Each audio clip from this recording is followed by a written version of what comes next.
Bienvenue dans cette nouvelle édition du journal. Mesdames, Messieurs, bonsoir et voici les titres.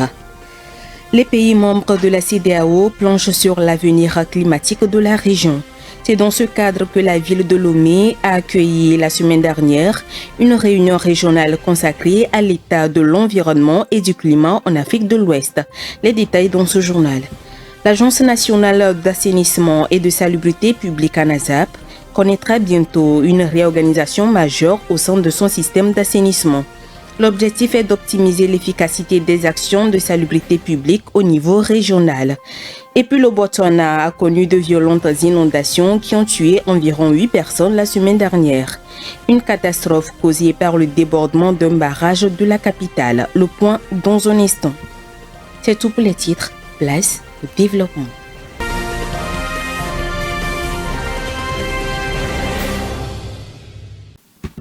La ville de Lomé a récemment accueilli une réunion clé sur les solutions face à la crise climatique en Afrique de l'Ouest.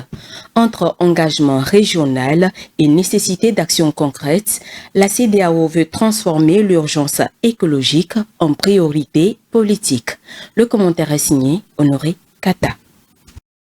Lomé a été du 25 au 27 février 2025 le théâtre d'une réunion régionale cruciale consacrée à l'état de l'environnement et du climat en Afrique de l'Ouest. Sous l'égide de la CEDEAO, cet événement a réuni des délégations des pays membres, des institutions spécialisées et des experts du domaine avec pour ambition de poser un diagnostic précis et de définir une stratégie commune face aux défis climatiques croissants. Les discussions ont mis en lumière une stratégie préoccupante. Désertification galopante, érosion côtière menaçant et hausse des températures qui fragilisent davantage les économies déjà vulnérables de la région. Le rapport de synthèse validé à l'issue des travaux a dressé un tableau clair des enjeux environnementaux en identifiant les actions prioritaires pour renforcer la résilience des populations. Parmi les pistes avancées, la nécessité d'une coopération renforcée entre États s'est imposée comme un levier clé. Le financement des politiques climatiques, l'adoption de pratiques agricoles et industrielles durables, la protection des écosystèmes fragiles, ainsi que le renforcement des capacités institutionnelles ont constitué les axes majeurs des débats. En présence du ministre de l'Environnement, la volonté affichée de traduire les engagements de l'accord de Paris en actions concrètes est saluée. La réussite de cette initiative dépendra largement de la capacité des gouvernements à mobiliser des financements, à impliquer les populations et à assurer un suivi rigoureux des recommandations formulées. Les conclusions de cette réunion serviront de boussole pour les prochaines décisions de la CEDEAO en matière de politiques environnementales. Reste désormais à éviter que ces ambitions ne se heurtent aux lenteurs administratives et au manque de volonté politique qui freinent souvent les avancées de la région. Après plus de 10 ans de labeur, l'Agence nationale d'assainissement et de salubrité publique ANASAP va faire l'objet d'une réorganisation. L'objectif est d'améliorer le service d'assainissement urbain au Togo. Léon Sagbo nous en dit plus dans cet élément. L'Agence nationale d'assainissement et de salubrité publique ANASAP, plus de 10 ans après sa création, sera sujette à un remaniement. Cette réorganisation, se référant à l'évolution des missions de l'agence, vise une meilleure structuration de ses actions et à l'adapter aux réalités actuelles. En tant qu'organe initialement conçu comme un appui conseil pour la coordination et le contrôle, l'ANASAP a de fil en aiguille dû intervenir directement sur le terrain, notamment dans la capitale togolaise, afin de répondre aux défis d'insalubrité. Le nouveau règlement, qui est toujours en cours d'étude, permettra de clarifier la répartition des responsabilités entre l'agence, les collectivités territoriales et le district autonome du Grand Lomé. Par cet acte, le gouvernement veut optimiser la gestion de l'assainissement et garantir un cadre de vie sain aux populations. Il faut rappeler que les activités de l'ANASAP sont exclusivement axées sur la salubrité et l'assainissement, plus précisément le curage des caniveaux, la destruction des dépotoirs sauvages, la création d'espaces verts et le désherbage. Depuis 2023, une antenne régionale a été installée à Kara pour renforcer l'efficacité de ces interventions sur la totalité du territoire. Le Botswana a connu de fortes pluies ces derniers jours, provoquant des inondations dans la majeure partie du pays.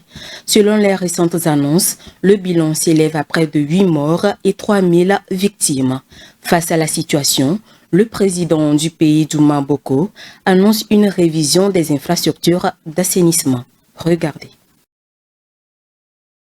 Le président de la République du Botswana, Duma Boko, a annoncé lors d'un discours national samedi dernier que le bilan des inondations dans le pays s'est alourdi à 7 morts et 3000 sinistrés.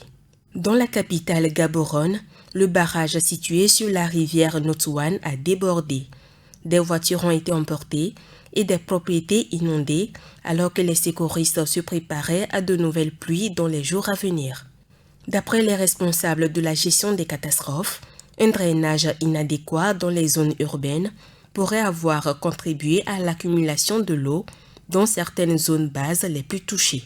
Face à cette situation critique, le chef de l'État a invoqué une révision complète des infrastructures nationales.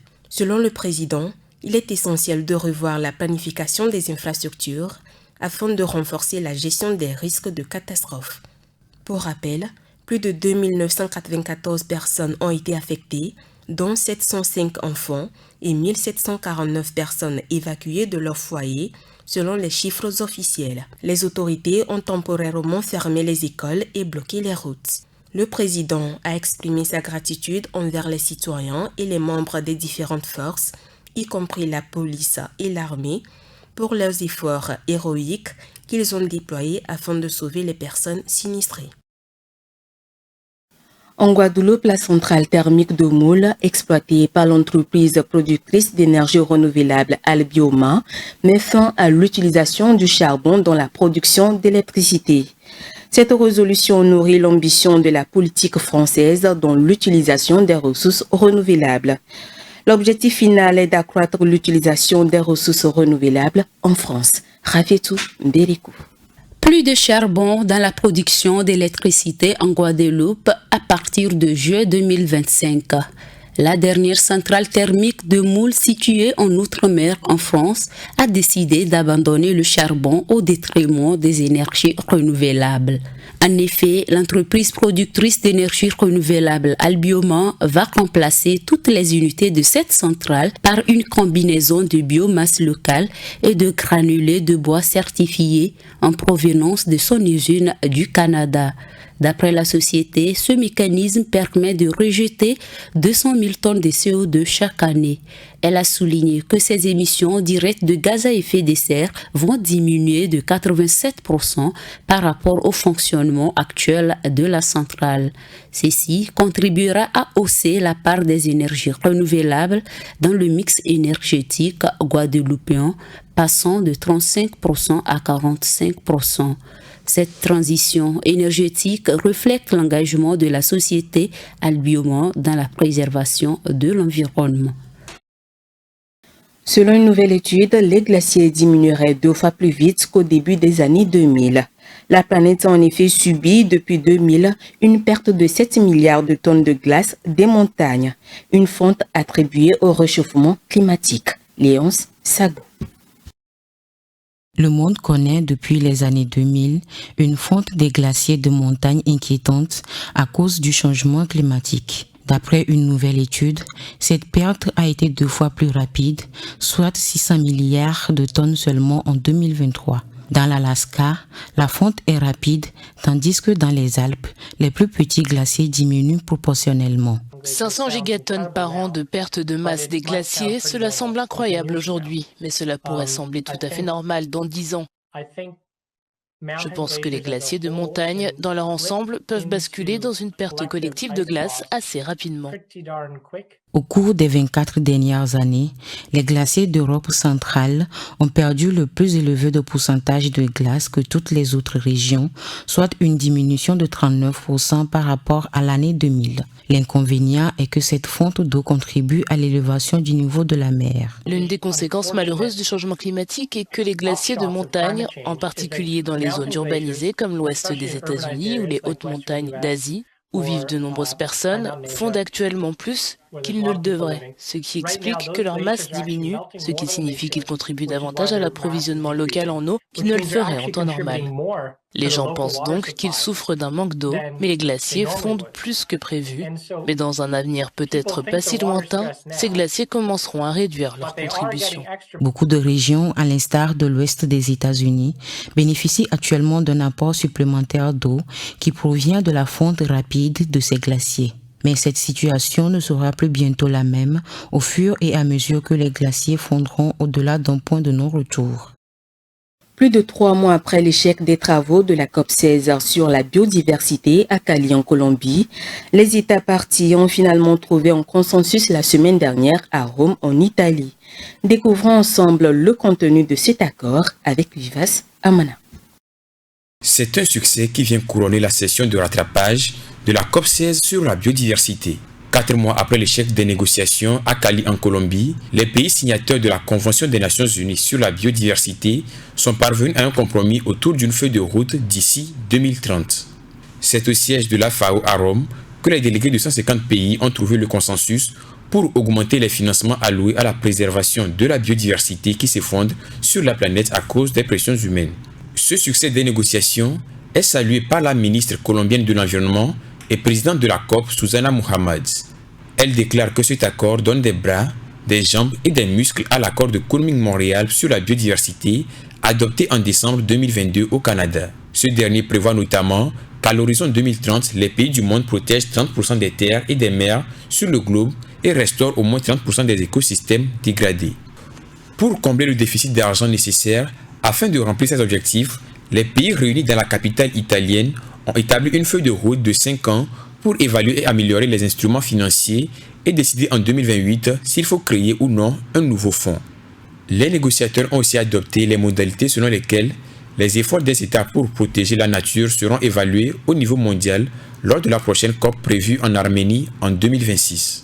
Le déblocage obtenu au siège romain de l'Organisation des Nations Unies pour l'alimentation et l'agriculture est un bon signal pour les négociations sur la pollution plastique à venir et pour les négociations sur le climat à la fin de cette année 2025. C'est la fin de l'édition environnementale du jour. Merci de l'avoir suivi. Restez avec nous, l'information continue. Passez une agréable soirée et surtout, prenez soin de vous. Growing TV International, we revive the environment.